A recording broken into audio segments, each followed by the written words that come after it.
कि नजर नजर में कमाल होता है, नफस नफस में कमाल होता है।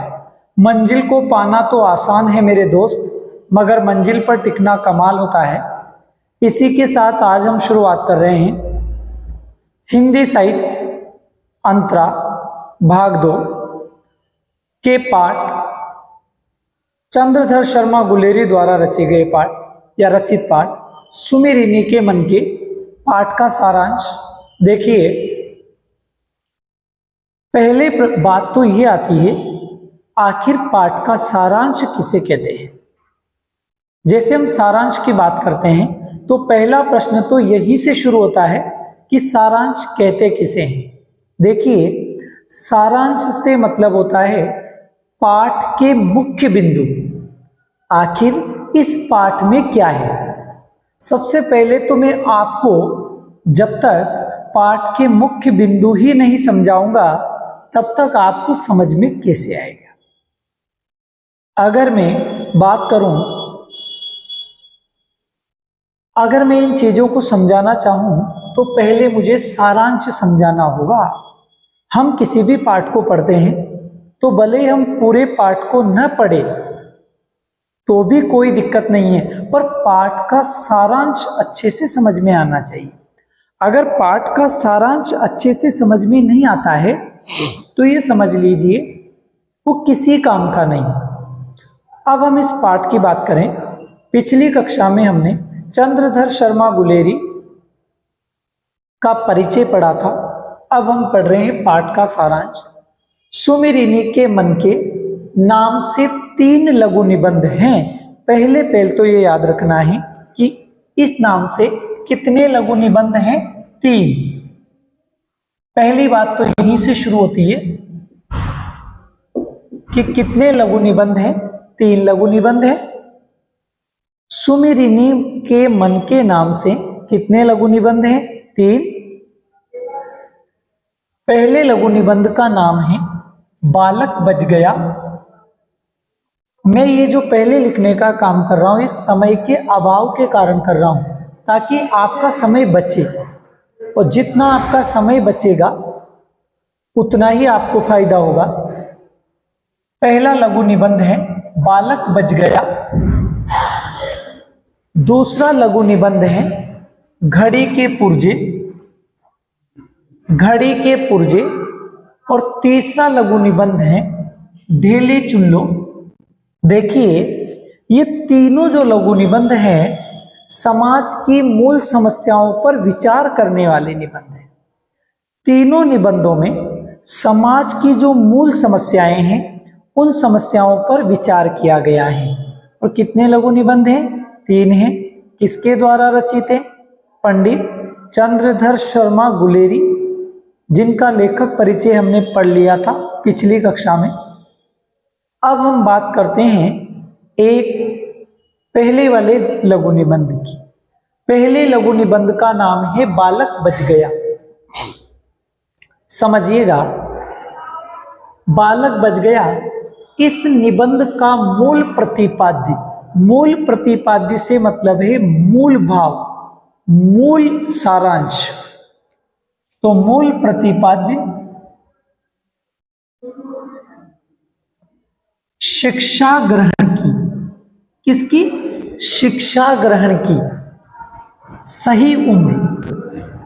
देखिए, अगर शिक्षा ग्रहण की सही उम्र पे शिक्षा दी जानी चाहिए, उम्र ही नहीं है और आप उम्र के प्रतिकूल व्यवहार करोगे, अनुकूल व्यवहार ना करके प्रतिकूल व्यवहार करोगे, विपरीत व्यवहार करोगे तो बच्चे पर प्रभाव तो पड़ेगा ही सही। बच्चे की रुचि गणित पढ़ने में है और आप उसे जबरदस्ती हिंदी के सब्जेक्ट दिलाओगे तो उसका तो दिमाग खराब होना ही है। कहने का मतलब है रुचि के अनुरूप विषय दिया जाना चाहिए, रुचि के अनुरूप ही उसे जो है विषय दिलाया जाना जरूरी है। क्योंकि अगर हम रुचि के अनुरूप यदि उसे शिक्षा नहीं देंगे और गलत तरीके से उसे हम दबाकर डराकर शिक्षा देंगे तो ये समझ लीजिए वो शिक्षा ग्रहण नहीं करेगा, बल्कि वो ये समझेगा कि मुझ पर ये शिक्षा थोपी जा रही है, जबरदस्ती मुझे पढ़ाया जा रहा है। हमें व्यक्ति के मानस के विकास के लिए शिक्षा को प्रस्तुत करना चाहिए। मनुष्य के मस्तिष्क के विकास के लिए या मानवता के विकास के लिए शिक्षा को प्रस्तुत करना चाहिए। शिक्षा के लिए मनुष्य को प्रस्तुत नहीं करना चाहिए। हमारा लक्ष्य है मनुष्य और मनुष्यता को बचाए रखना। देखिए, हमारा सबसे पहला लक्ष्य होता है मनुष्य और मनुष्यता को बचाना। मनुष्य और मनुष्यता को बचाना। लेखक ने यहाँ ये बताने की कोशिश की है कि शिक्षा हमें बच्चे पर लादनी नहीं चाहिए। पहला पॉइंट क्या निकला है कि शिक्षा बच्चे पर लादनी नहीं चाहिए। शिक्षा सही उम्र के अनुरूप ही दी जानी चाहिए। बच्चों के साथ जबरदस्ती नहीं करनी चाहिए। तो क्या नहीं करनी चाहिए? बच्चे पर लादनी नहीं चाहिए। यह हो गया मुख्य बिंदु।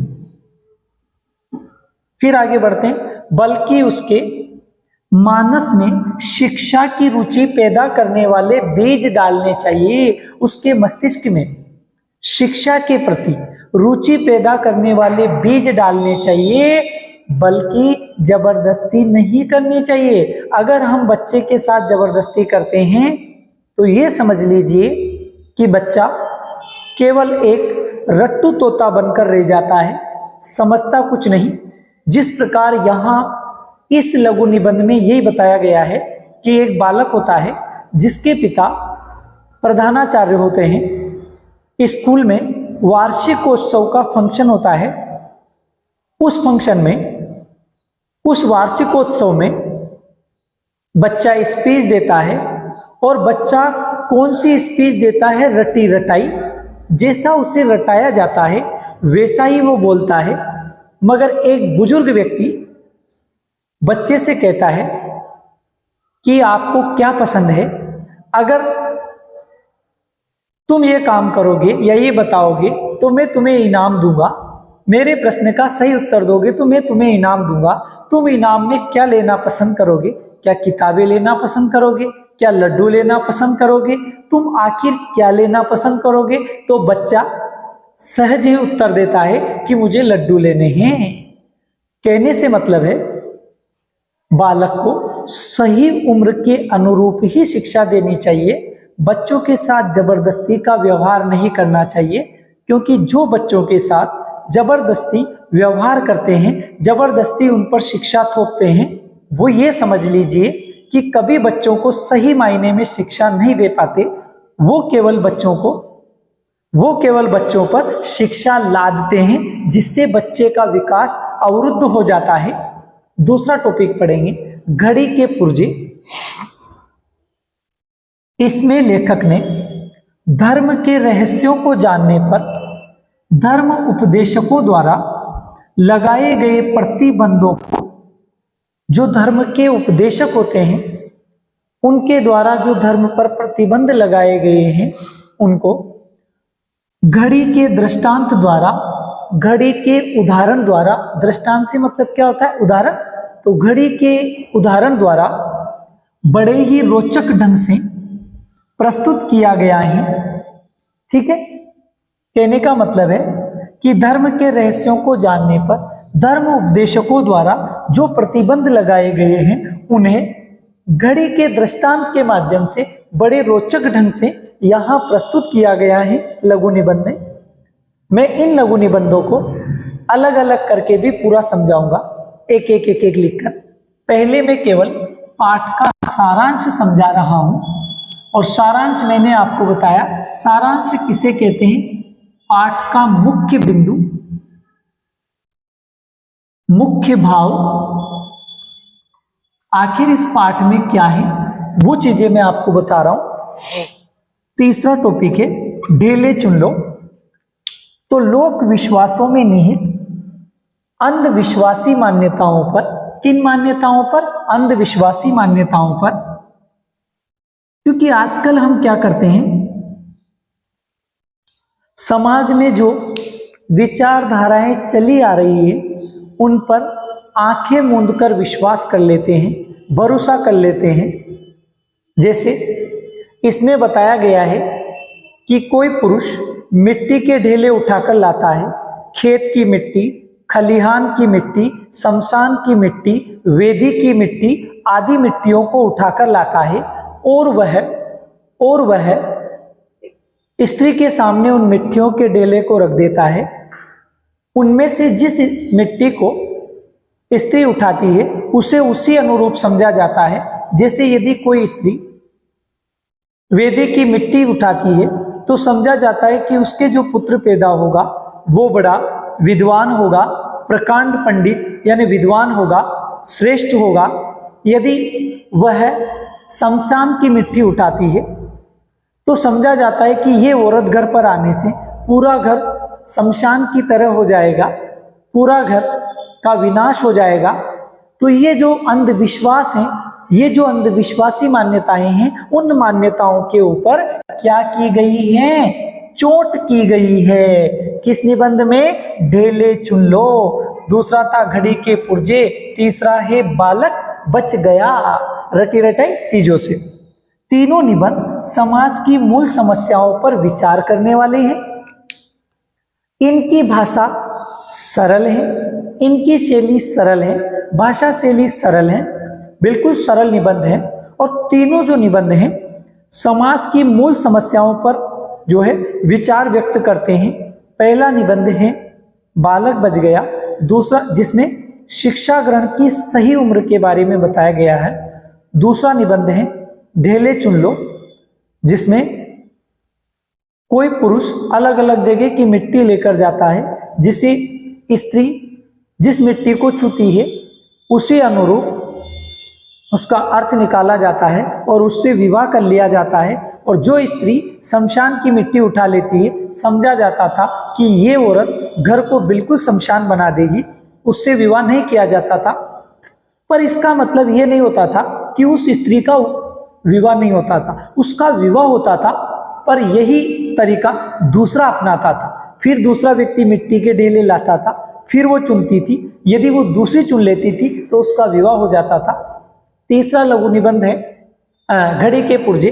घड़ी के पुर्जे में धर्म उपदेशकों द्वारा धर्म के रहस्यों पर जो प्रतिबंध लगाए गए हैं उन्हें घड़ी के दृष्टांत के माध्यम से बड़े सहज रूप से समझाया गया है। इसी के साथ हम कक्षा को विराम देते हैं। देखिए, मैं इतनी मेहनत आप लोगों के लिए ही कर रहा हूँ, इसके पीछे एक कारण है। यदि आपको पाठ का सारांश अच्छे से समझ में आ गया तो ये समझ लीजिए आपको पूरा पाठ समझ आ गया। और इसमें से एक प्रश्न जरूर आता है, क्योंकि आप भी जानते हैं प्रश्न आखिर आएगा कहाँ से? आएगा तो किताब से ही। और किताब में कहाँ से आएगा? पाठ से आएगा। पाठ में कहाँ से आएगा? पाठ के सारांश से आएगा। एक ना एक प्रश्न तो सारांश में से जरूर बनता है।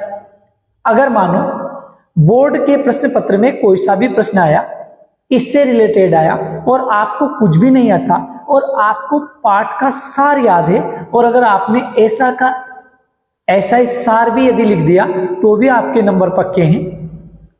यदि आपको ये कक्षा अच्छी लगे तो कमेंट करके जरूर बताएं और ज़्यादा से ज़्यादा लड़कों तक शेयर करें, ताकि हमें जो हम मेहनत कर रहे हैं आपके लिए ऐसा लगे कि हमारी मेहनत बेकार नहीं जा रही है, वास्तव में हमारी मेहनत काम आ रही है। और यदि आपको कोई कमी नजर आए तो आप कमेंट करके जरूर बताएं। धन्यवाद। मिलते हैं अगली कक्षा में।